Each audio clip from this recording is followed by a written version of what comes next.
इतने फुर्सत में थे और कथा सुनते सुनते 6 महीना 8 महीना 1 साल 1.5 साल हुआ और अब अंदाजा लगा कर देखना कि तुम्हारी व्यस्तता बाबा ने कितनी बढ़ा दी। तुम्हारे पास में फुर्सत नहीं मिल पा रही है, इतने व्यस्त इतने व्यस्त।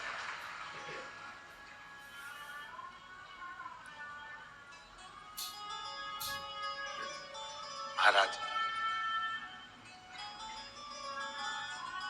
इसीलिए जब हारने लगो, जब तुम्हारी हार तुम्हें लग रहा है कि अब मैं बहुत तकलीफ में दुखी और हार हो रही है, तब घर में से जल लेकर 1 लोटा पानी भरकर, वो भरा हुआ जो घड़ा होता है वो हमको एनर्जी देता है, बल देता है। इसलिए आज भी घर से निकलते समय भरे हुए घड़े का दर्शन किया जाता है, मंगल होता है, शुभ होता है। घर में अंदर जाते समय भरे हुए घड़े का दर्शन किया जाता है क्योंकि वो शुभ होता है। 1 लोटा जल भरकर जब हम भरा हुआ पानी रोज हाथ में लेंगे ना, जिस लड़के की नौकरी ना लग रही हो, जिस बेटी का संबंध ना हो रहा हो, जो बीमारियों में ग्रसित हो गया, तकलीफों में भरा हुआ है, बहुत कष्टों में जिंदगी जी रहा है, वो भी अगर 1 लोटा जल हाथ में भरा हुआ लेना प्रारंभ कर दे, क्योंकि अभी तक हम अपने पास में जो लेते थे वो अपने लिए भरा हुआ पानी का गिलास लेते थे, खाली गिलास लेते थे, खाली बर्तन लेते थे, खाली भांडा लेते थे। पर भरा हुआ गिलास जब सुबह सुबह तुम्हारे हाथ में आएगा तो तुम्हारी भी लाकर अलमारी खाली रहने वाली नहीं है, वो भी भरा थी। एक लड़की यहाँ पर बैठी है या उसकी माँ यहाँ आई होगी, उस बेटी का शरीर, उंगलियां, नसें, शरीर, चेहरा फट जाता था, जिसमें से ऐसा लगता था जैसे ब्लेड मार दी और उसमें से ब्लड निकलना चालू हो जाता था।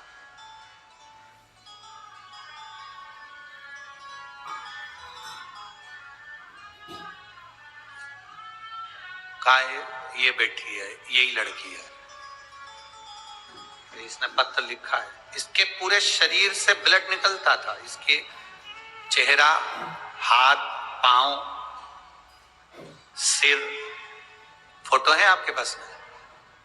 लेके आओ, अब लेके आओ।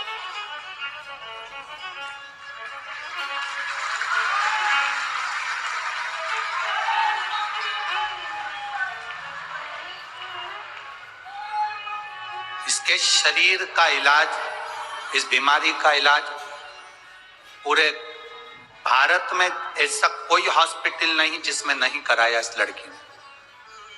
आखिरी में इस लड़की ने फिर श्रीमती नवनीत जी राणा, सांसद महोदय, नासिक है, धुलिया, अमरावती, उस जगह पर उनसे भी प्रार्थना करी और वहां बैठकर कथा का रसपान किया। नासिक की कथा में भी इस बेटी ने कथा का रसपान किया और उस बेटी ने लिखा है, मेरे सारे फोटो लेकर आई हूं गुरुजी, जो नासिक की कथा के पहले के थे, और मैंने संकल्प लिया था जब तक बाबा मुझे ठीक नहीं करेगा तब तक मैं कथा नहीं छोड़ूंगी। आज मेरे बाबा ने मुझे पूरा ठीक कर कर भेजा। इन फोटो को मैं आस्था चैनल के माध्यम से ला बेटा,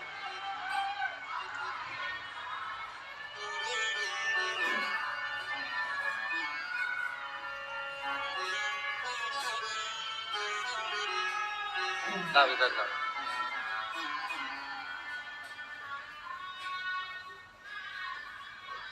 पहले ये हाथ का फोटो देखिए जिसमें से हाथों की नस फट रही है और उसमें से ब्लड निकल रहा है, जैसे ब्लड ऐसा निकल रहा है जैसे किसी ने उसमें ब्लेड मार दी हो। यह हाथ का फोटो है, आप लोग एलईडी के माध्यम से देख रहे होंगे। अब दूसरे फोटो दिखाओ,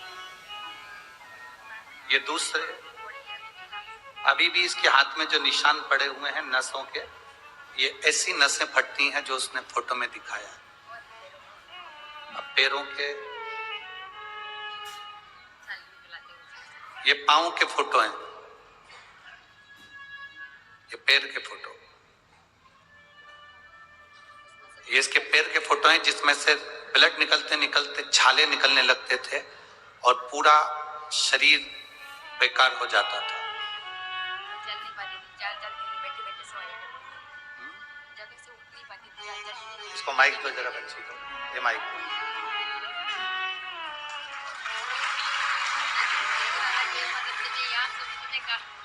मदद करी 7 दिनों से।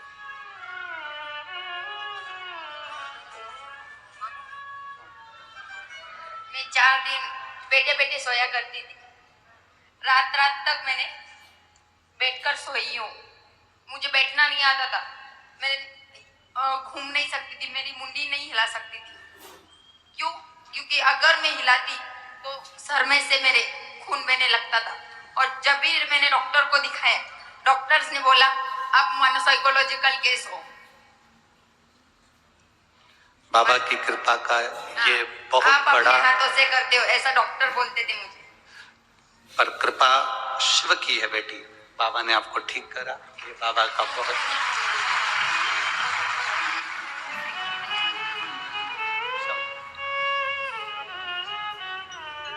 शिव कृपा। शरीर की नसें फट जाना, पांव में पूरे में छाले, ब्लड निकल निकल के सिर के बालों में से खून बहना, शरीर में से रक्त बहना, इस सब उसने अपना पूरा पता वगैरह भी लिखा है, मोबाइल नंबर भी लिखा उस बेटी ने। मेरा नाम पल्लवी समाधान चौहान है, मैं नांदगांव नासिक से हूं, नांदगांव नासिक की रहने वाली हूं। उसने अपना पूरा एड्रेस पता सब लिखा। शिव तत्व है, अवघड़ी है शिव।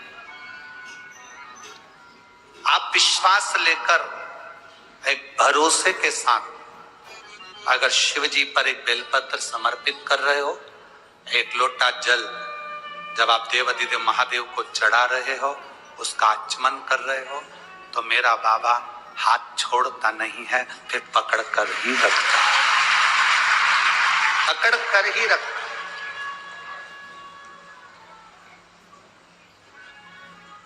आप भरा हुआ पात्र लेकर, भरा हुआ कलश लेकर भगवान शिव के मंदिर जा रहे हो, तो खाली कैसे रख सकता है मेरा बाबा तुमको?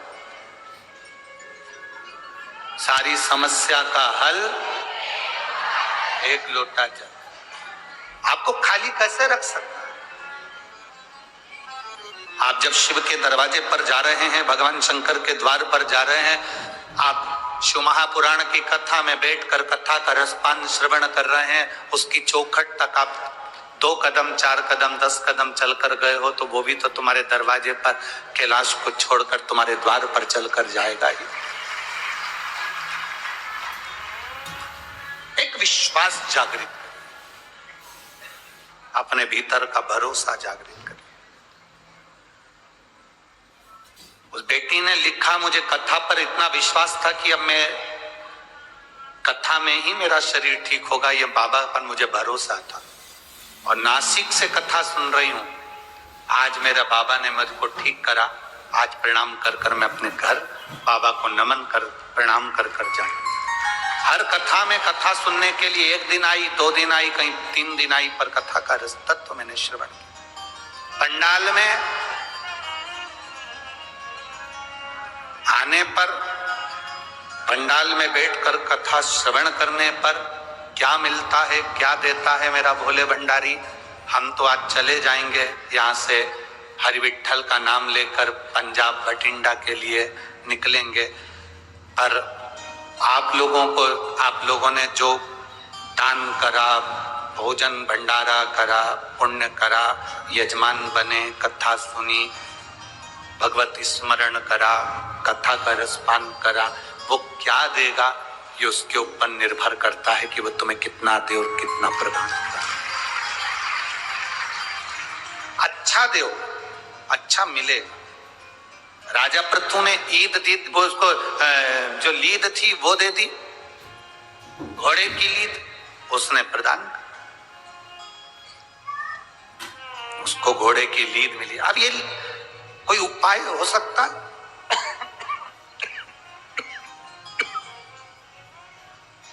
कोई उपाय?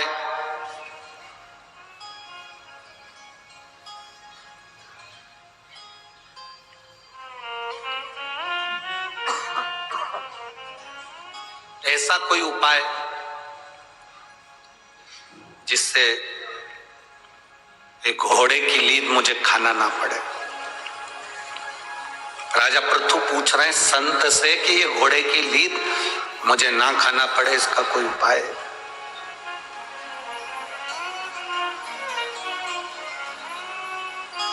यदि इसका कोई उपाय हो तो मुझे जरूर बताओ। कहा, जब आप राजभवन में जाएं और आपके नगर के लोग यदि आपकी बुराई करें, आपके लिए अपशब्द कहें, निंदा करें, तो आपका पाप उनके खाते में चला जाएगा।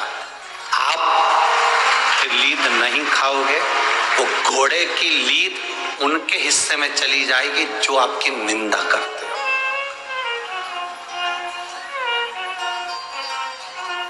आपको कितना बुरा लगता है? संसार में जन्म लेने वाले मनुष्य को कोई निंदा कर दे, कोई अपशब्द कर दे तो बुरा लगने लगता है ना। उस समय पर आपको प्रसन्न होना चाहिए कि आपके पाप का आधे से ज्यादा हिस्सा उसके खाते में चला गया है।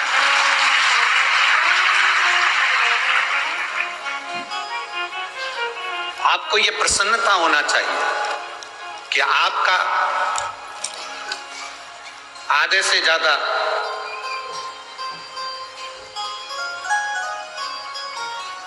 पाप का हिस्सा दूसरे के खाते में पहुंच गया। गाली देने वाले को क्या लगता है, उसने गाली दे दी तो वो बड़ा बन गया, अपशब्द कह दिया तो बड़ा बन गया? नहीं। मेरे हरि विठ्ठल की ये पवित्र भूमि से चंद्रभागा मां के पवित्र चरणारविंद का रस तत्व ग्रहण कर शिव महापुराण की कथा कहती है, गाली देने वाला ये कभी ना सोचे, अपशब्द कहने वाला ये कभी ना सोचे कि तू गाली बककर बड़ा हो गया, बल्कि ये विचार करना जिसको तूने गाली दी है, जिसको तूने अपशब्द कहा है, उसके सारे पापों को तूने अपने अंदर भर लिया। उसके सारे पाप, उसके सारे जितने भी दोष हैं, उस दोष को तूने अपने अंदर प्रवेश कर लिया।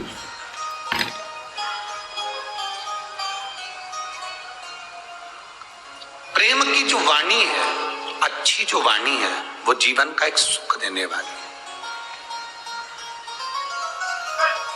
एक सेठ जी बड़े कंजूस थे, बहुत कंजूस, कभी कोई दान पुण्य करते ही नहीं थे, कोई दान नहीं, कोई पुण्य नहीं। आज बेटे को बिठाकर चले गए घर भोजन करने के लिए, इतने में एक संत आ गए। संत ने आवाज लगाई।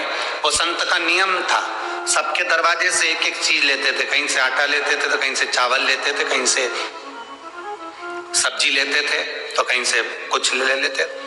एक दुकान वाले के पास में गए, इसी सेठ जी के दरवाजे पर गए, इसका लड़का बैठा था और उससे कहा भैया हमको थोड़ा सा नमक दे दो।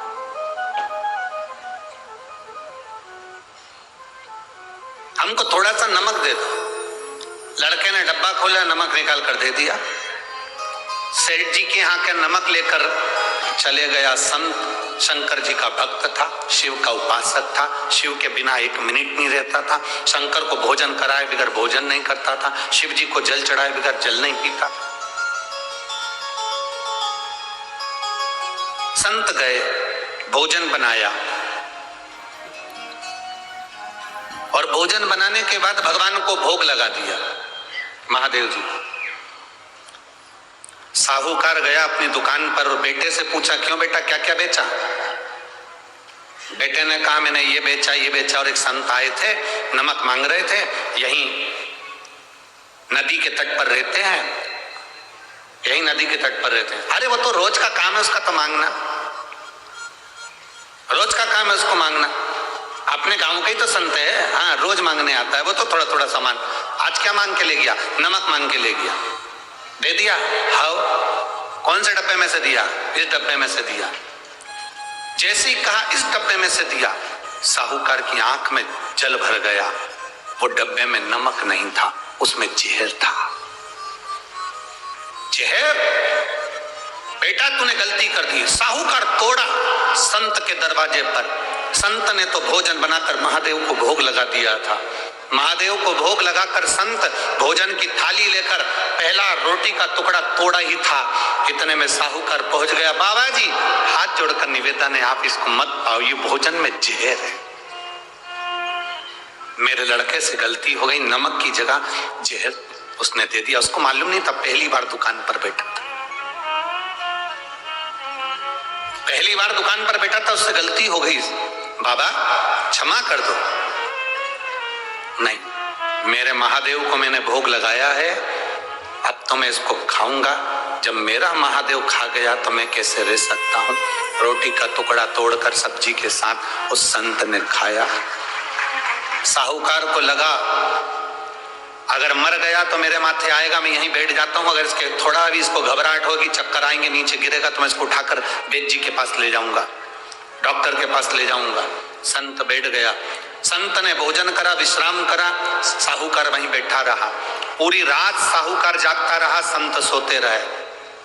सवेरे संत उठे, अपनी नित्य क्रिया करने के लिए जाने लगे। साहूकार को लगा संत के प्राण बच गए। साहूकार भगवान शंकर को प्रणाम करने के लिए गया मंदिर में। बाबा, आपने बड़ी करुणा करी, जो संत के प्राणों को बचा लिया। ऐसा कहने के लिए वो मंदिर के अंदर शिवलिंग के सामने जैसे पहुंचा, शंकर भगवान के शिवलिंग के सामने पहुंचकर क्या देखता है कि शंकर जी के शिवलिंग के 2 टुकड़े हो गए थे, शिवलिंग टूट गया।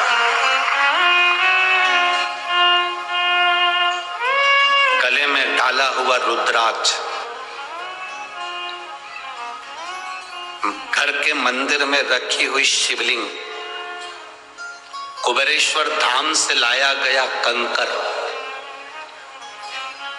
अगर बीच में से टूट जाता है, थोड़ा थोड़ा करके गिर जाता है, तो समझ लेना कि कोई बहुत बड़ी समस्या आई थी और भोलेनाथ ने अपने ऊपर झेल ली। रुद्राक्ष शंकर भगवान का शिवलिंग, तुम्हारे घर में रखा हुआ शिवलिंग, रुद्राक्ष तुम्हारे गले में पड़ा हुआ रुद्राक्ष हो, घर में रखा हुआ रुद्राक्ष हो। इसीलिए हम बार बार कहते हैं कि अगर इस पृथ्वी पर रह रहे हो, इस भूमंडल पर रह रहे हो, तो अपने गले में एक रुद्राक्ष अवश्य धारण करो, वो तुम्हारे कवच है, बाल बांका नहीं होने दो। लोग जब बीमार हो जाते हैं, बहुत बड़ा रोग आ जाता है, तब रुद्राक्ष पहनते हैं। तकलीफ आती है तब रुद्राक्ष पहनते हैं, दुख आता है तब रुद्राक्ष पहनते हैं। अरे भाई, सबको मालूम है दिसंबर जनवरी फरवरी में ठंड आती है तो घर में जो गर्म कपड़े होते हैं ना, तो पहले से निकाल लिए जाते हैं। बोलो निकालते कि नहीं निकालते? कि अपन निकाल लें, पहनेंगे, बच्चों को पहनाना पड़ेंगे, गर्म कपड़े निकाल के रखो। जैसे ठंड गई, गर्म कपड़ों को बंद कर रख दिया जाता है, फिर उस गर्मी के हिसाब से कपड़े निकाल लिए जाते हैं, एकदम पतले पतले पहले से निकाले जाते हैं। आपके जीवन में दुख आए, तकलीफ आए, रोग आए, बीमारी आए, उससे पहले एक रुद्राक्ष तुम्हारे गले में अगर पड़ा रहेगा तो तुम्हारे रोग का हरण करता रहेगा। शिवलिंग के टुकड़े हो गए, साहूकार की आंख से जल बहने लगा। संत आए जल भर कर लेकर, तो देखा तो महादेव के 2 टुकड़े थे। साहूकार ने कहा, गुरुजी, आपने जिस विष का भोग महादेव को लगाया था, तुम्हारा पूरा दुख, तुम्हारी मृत्यु को महादेव ने अपने ऊपर लेकर उस शिवलिंग के टुकड़े कर दिए, खुद के ऊपर लेकर।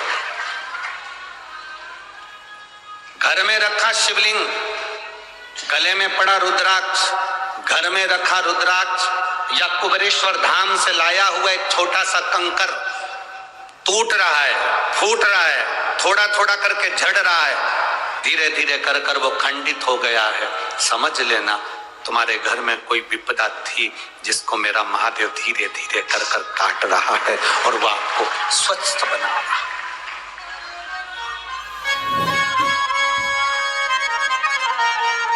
स्वस्थ।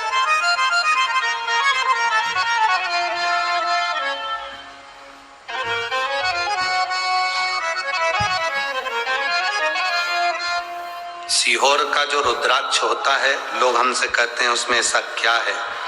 हम कहते हैं आप लोग उसको वापर कर जरूर देखना।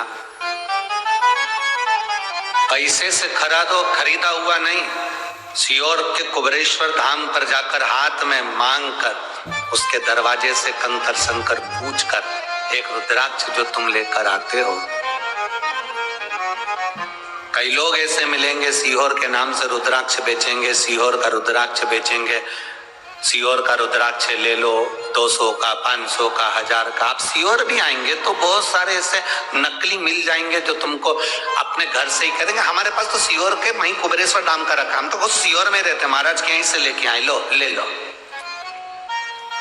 पूरे सीहोर में तुम कहीं पर भी ठहरोगे सब कह देंगे हमने तो कुबेरेश्वर धाम से ही लेकर आए, लो हमसे ले लो रुद्राक्ष, रख लो, 500 1000 हमको ही दे दो, लो रख लो।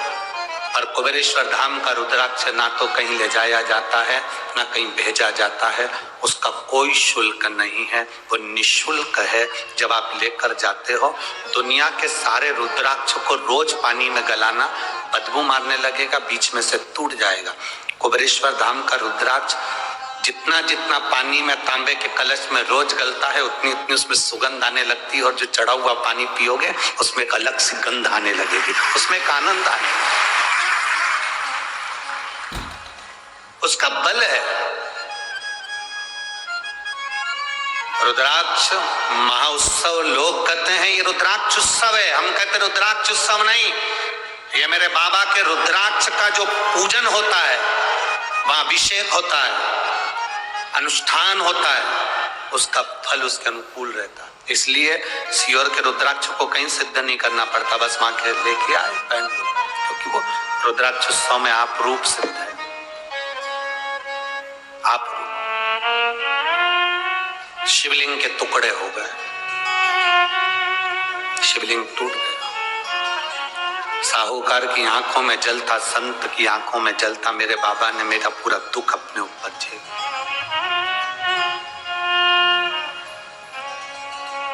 महाराज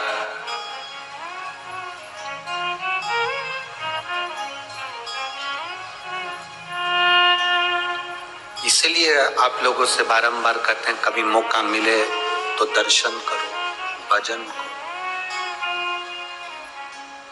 इन आँखों का होना भी क्या,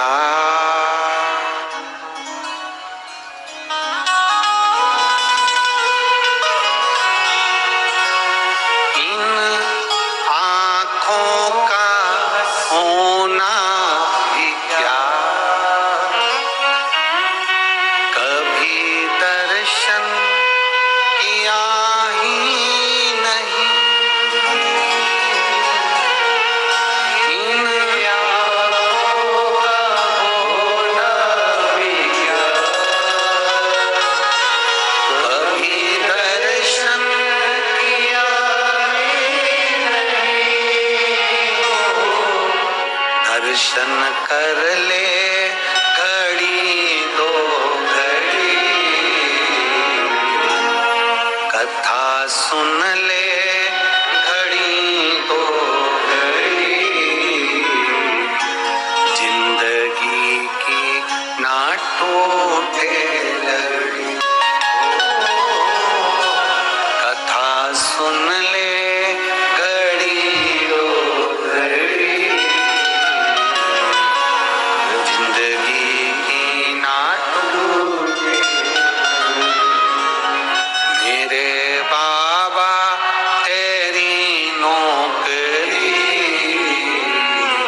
सबसे बढ़िया है, सबसे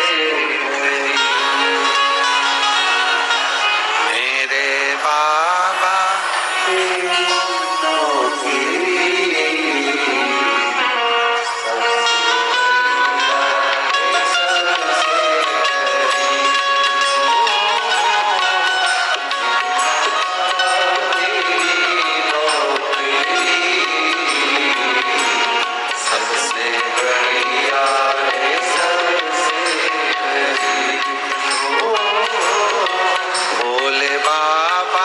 तेरी नौकरी,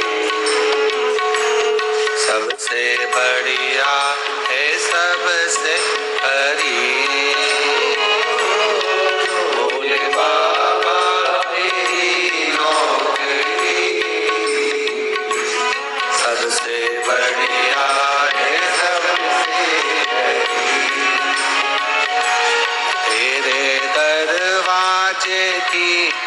चाकरी, सबसे बढ़िया है सबसे हरी। तेरे दरवाजे की चाकरी, सबसे बढ़िया है सबसे हरी। ये पर्दा खोल दो, इस पर्दे को खोल दो। हाँ, थोड़ा पर्दा खोल दीजिए, इस पर्दे को भी थोड़ा सा खोल दो। कोई कार्यकर्ता चढ़ के इस पर्दे को खोल दो और इसको भी खोल दो।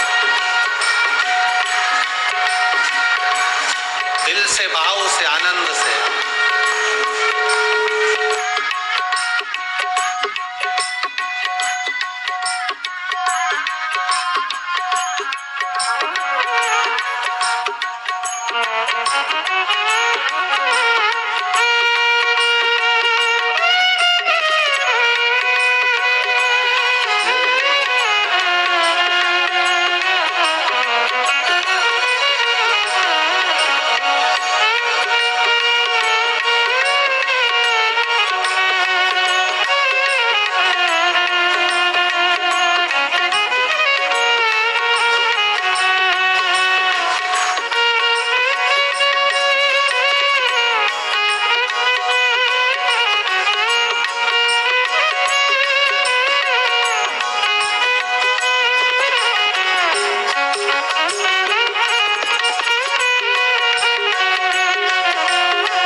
सत्संग सुना ही नहीं,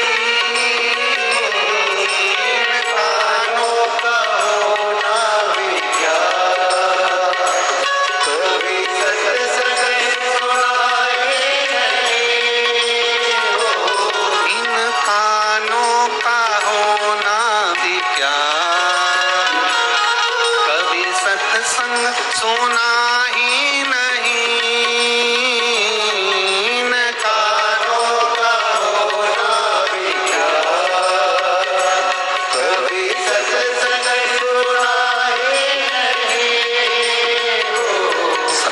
सुन लो घड़ी दो घड़ी, सत्संग सुन लो घड़ी दो घड़ी, कथा सुन ले